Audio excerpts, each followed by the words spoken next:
wrong with Torgor? He seemed well enough when I last saw him.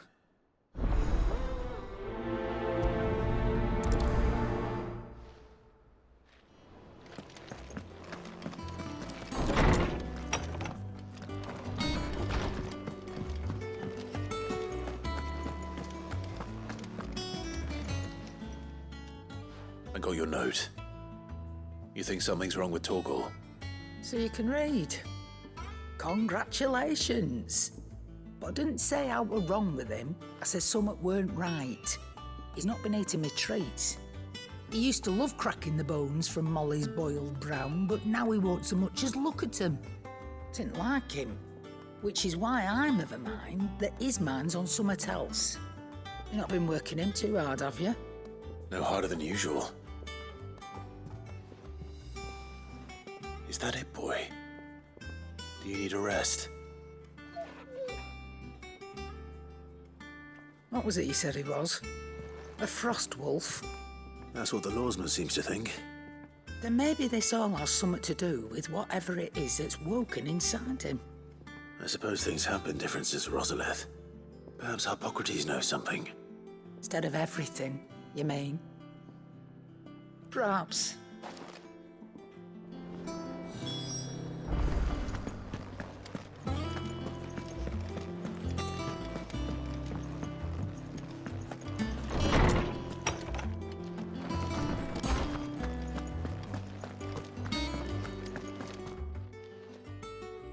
Lawsman, I need to ask you about Torgor.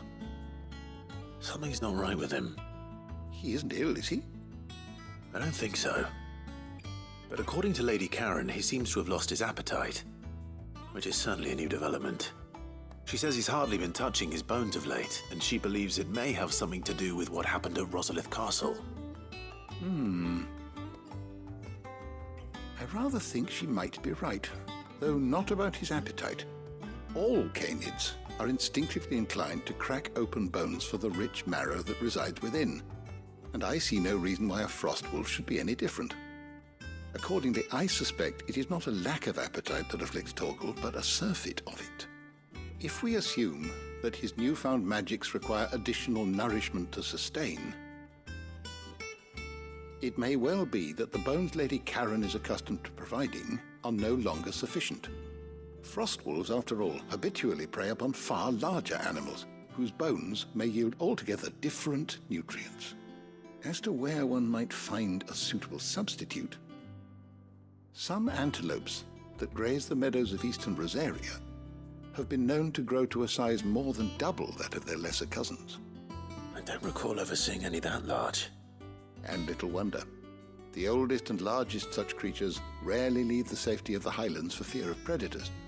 The last elder antelope sighting I recall hearing about took place near Cressida, and that was long before the village was abandoned. Even so, it seems like a good place to start. Good hunting, Clive.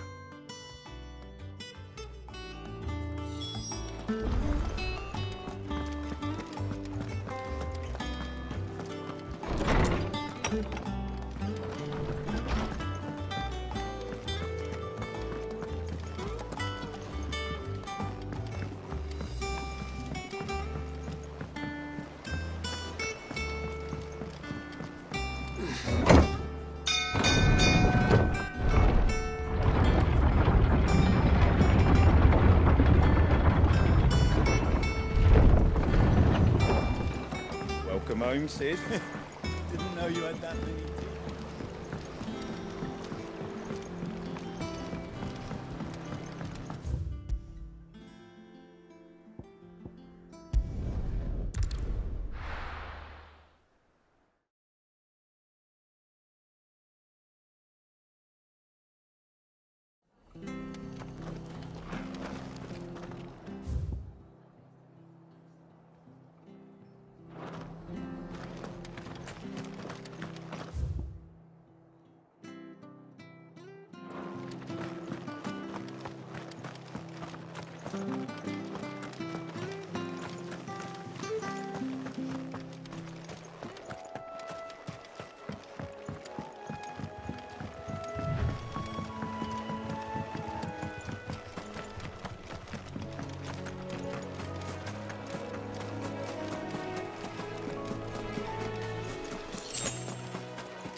Well, it's certainly quiet. If I were a giant antelope, it would seem like just the place. I doubt we'll find one bigger than that. You hungry, Torgal?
Now,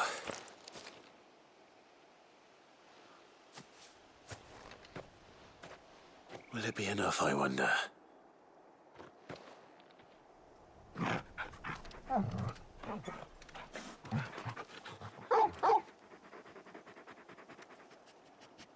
I say that answers my question, which means we owe the lawsman our thanks. You're just a big puppy, aren't you? A very big puppy.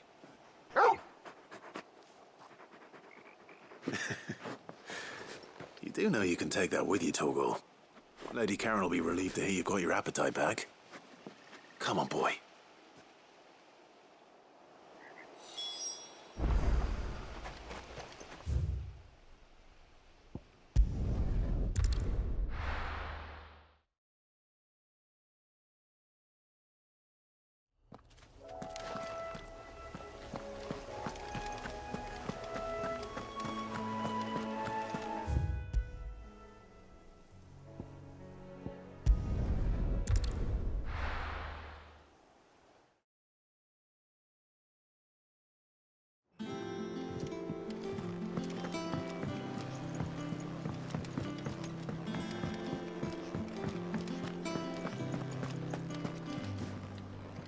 I noticed you and Torgal had gone off somewhere.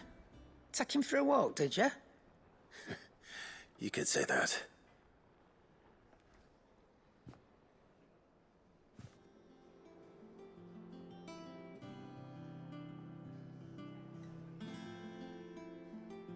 So, Molly's leftovers weren't good enough, eh? That'll teach me for treating you like you're still a pup. All right, no need to shout. Now we know what you're after, I can see about getting some in. Speaking of which, I brought one for later. Can I leave it with you?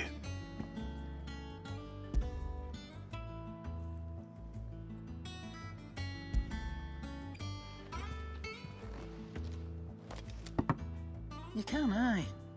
I'm nice like that. In return, you can thank Tomes for me. The bloody know-it-all. I was just on my way to see him.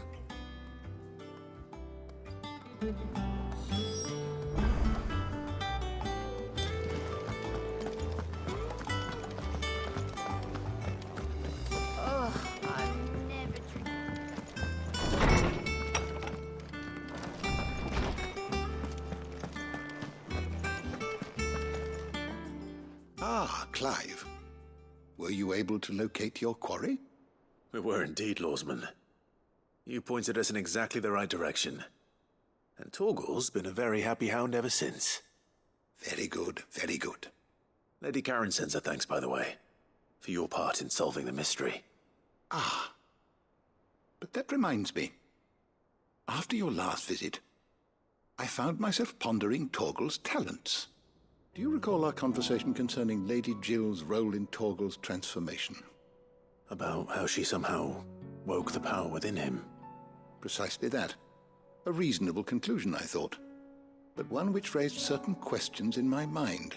You see, the Fenrir of legend served Shiva and Shiva alone, and while the powers attributed to him are certainly impressive, the records imply they are somewhat different in nature to those you described Torgal as having used. What are you suggesting? That Torgal may be the beneficiary of more than one icon's power. Consider that in addition to Lady Jill, he has served as a loyal companion to you, your brother, and even the late Cid. In short, the icons hitherto near at hand, or should I say at paw, have been diverse and plenty, and that number has only grown as the realm's dominance have fallen to your sword. One can but speculate as to how all of this has affected Torgal. He has seemed more fierce of late. And if I am not mistaken, he will grow fiercer still. We are fortunate indeed to be able to count him amongst our allies and not our adversaries. Oh, he's more than an ally. He's a friend.